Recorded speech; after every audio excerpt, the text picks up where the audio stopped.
आज के इस वीडियो में बताएंगे कि आचार्य हजारी प्रसाद द्विवेदी का जीवन परिचय। तो जैसे कि आप देख रहे हैं, आचार्य हजारी प्रसाद का जो है जीवन परिचय आपके सामने लेकर आए हैं।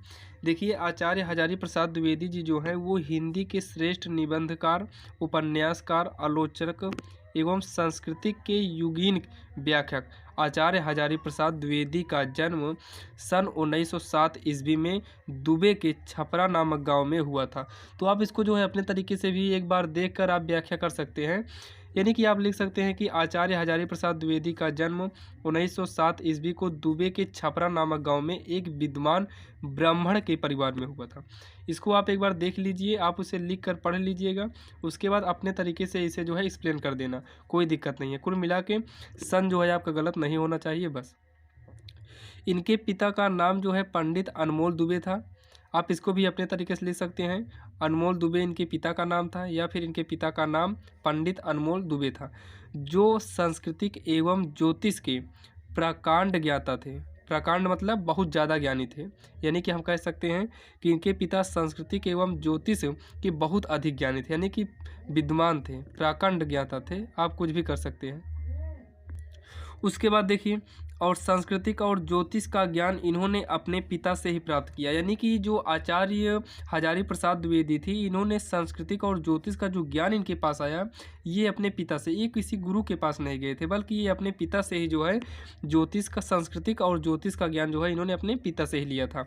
उसके बाद देखिए, द्विवेदी जी ने सन 1930 में काशी हिंदू विश्वविद्यालय में ज्योतिषाचार्य की उपाधि प्राप्त की। अब देखिए, इन्होंने अपने पिता से जो है सांस्कृतिक और ज्योतिष का ज्ञान भी प्राप्त किए, और इन्होंने अपने ज्ञान के उठा पे जो है सन 1930 में काशी हिंदू विश्वविद्यालय से ज्योतिषाचार्य की उपाधि प्राप्त की, यानी कि ज्योतिषाचार्य में महान साबित हुई है।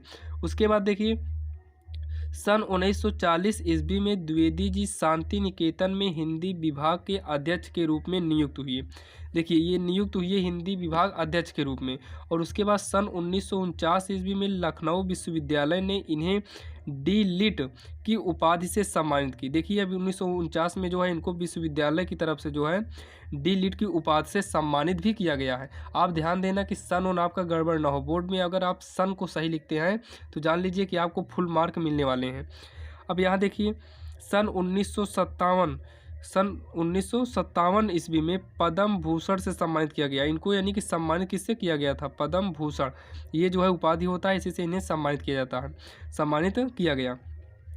वर्ष 1960 से 1966 तक पंजाब विश्वविद्यालय चंडीगढ़ में हिंदी विभाग के अध्यक्ष भी रहे। अब उसके बाद देखिए, अनेक दायित्वों को निभाते हुए 19 मई 1979 ईस्वी में इनकी मृत्यु भी हो गई। अब ध्यान देना, इनका जन्म और मृत्यु तो आपको काली पेन से मोटी हेडिंग में डालना होगा। उसके बाद आप जो है किसी भी तरीके से कर सकते हैं, कोई दिक्कत नहीं है। अब देखिए, आपको इसे लिखने के बाद जो है आपको एक रचना वचना पूछेगा। जैसे कि आप यहाँ देखिए, हमने लिखा है कृतियाँ हो गया, निबंध संग्रह, आलोचक साहित्य हो गया, और लिखिए हम क्या, इतिहास। तो आपको कोई एक चीज़ पूछेगा, या तो निबंध संग्रह पूछेगा, या तो आलोचना साहित्य पूछेगा, या फिर हिंदी साहित्य। तो आप देखिए, लिखा है निबंध संग्रह में अशोक के फूल हो गया, कुटज हो गया, विचार प्रवाह कल्पनात्मक हो गया, आलोचना में साहित्य में हो गया सूर साहित्य, कबीर साहित्य, सहचर्य साहित्य का गर्व, कुछ भी आप इसमें से लिख दीजिएगा। आपको एक दो पूछेगा, आप एक दो लिख देना। और इतिहास के बारे में देख लीजिए, हिंदी साहित्य का भूमिका हो गया, हिंदी साहित्य हो गया, हिंदी साहित्य का आदिकाल हो गया। आपको इसमें एक दो लिखना है, तीन है तो आप एक दो पूछेगा, बस दो या एक पूछेगा। और जैसे देखिए, उपन्यास दिया है, बाणभट्ट की आत्मकथा हो गया, ये हो गया। उसके बाद अनाम दास का पौधा, ये है पौधा, ये हो गया, मान लीजिए। ऐसे एक आध पूछेगा, ज़्यादा नहीं पूछेगा। आपको ध्यान देना है, जीवन परिचय को आप बहुत अच्छे से लिखिएगा। उसके बाद नीचे रचनाएं पूछता है, आप एक दो रचनाएं लिख देंगे तो आपका जो है बोर्ड से नंबर पूरा मिल जाएगा। ध्यान देना, ये क्लास 12 में हर बार पूछा जाता है।